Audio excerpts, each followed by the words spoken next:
विष्णु भगवान की जय। मैं पुरुषोत्तम मास का 25वां अध्याय सुनाने जा रही हूँ। उद्यापन विधि। ब्रह्मध्वज बोले, हे महर्षि, आपसे यह समस्त ज्ञान प्राप्त करके मैं धन्य हो गया हूँ।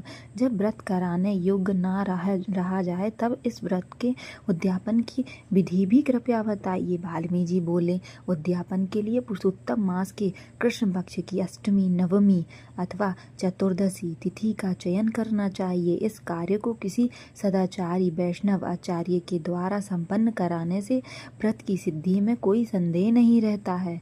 उद्यापन का अर्थ है कि व्रत पूर्ण होने पर उसके नियमों का विधि पूर्वक समापन करना। अपनी सामर्थ्यता और उपलब्ध सामग्री के अनुसार मन को संयमित रखकर भगवान विष्णु की भक्ति में लगे रहना चाहिए। उद्यापन के अवसर पर 30 ब्राह्मणों को उनकी पत्नी सहित निमंत्रित करना चाहिए। यदि इतनी सामर्थ्य ना हो तो 5 या 7 ब्राह्मणों को भी बुलाया जा सकता है। आचार्य सर्वोत्तभद्र मंडल बनाकर उसमें 4 कलश स्थापित करें। उन कलशों को वस्त्रों से उद्यापित करके उन पर नारियल रखें तथा श्री कृष्ण, बलराम, प्रद्युम्न और अनुरुद्र की मूर्तियों की स्थापना कराएं। चारों दिशाओं में 4 अखंड दीपक जलाकर रखें और विधि पूर्वक अर्घ्य अर्पित करें।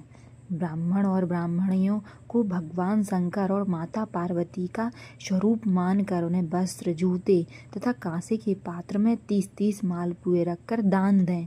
निर्धारित व्यक्ति अपनी सामर्थ्यता के अनुसार यह सब करें। इसके पश्चात पुरुषोत्तम भगवान को नमस्कार करें। मंत्रों द्वारा उनका स्नान, तिलों से अभिषेक तथा दर्पण द्वारा मार्जन करें। आरती करके निराजन करें। अपने हृदय में सिंहासन पर विराजमान ज्योतिर्मय श्री राधा कृष्ण को प्रणाम करें, अर्थात जोड़ कर तथा साष्टांग दंडवत प्रणाम करें। आचार्य का सम्मान करते हुए उन्हें दक्षिणा और दान दें। सदाचारी ब्राह्मणों को भोजन कराकर यथाशक्ति दक्षिणा प्रदान करें। फिर मंत्रहीन, क्रियाहीन आदि प्रार्थना करके भगवान से अपनी त्रुटियों के लिए क्षमा मांगें। भगवान को नमस्कार करके ब्राह्मणों को सम्मान पूर्वक द्वार तक विदा करें। तत्पश्चात यस्य स्मृत मंत्र से भगवान जनार्दन को प्रणाम करके अपने कार्यों में लग जाएं। सभी लोगों को सम्मान भाव से प्रसाद वितरित करें और अपने परिवार तक संबंधियों के साथ भोजन करें। अंत में पुनः पुरुषोत्तम भगवान को नमस्कार करें। पूर्णिमा की रात्रि में जागरण, कथा, श्रवण, कीर्तन तथा भगवान का भजन अत्यंत श्रद्धा और भक्ति भाव से करना चाहिए। भगवान विष्णु की जय। यह पाठ अच्छा लगा हो तो गाइस इसका लाइक, कमेंट, सब्सक्राइब करिएगा।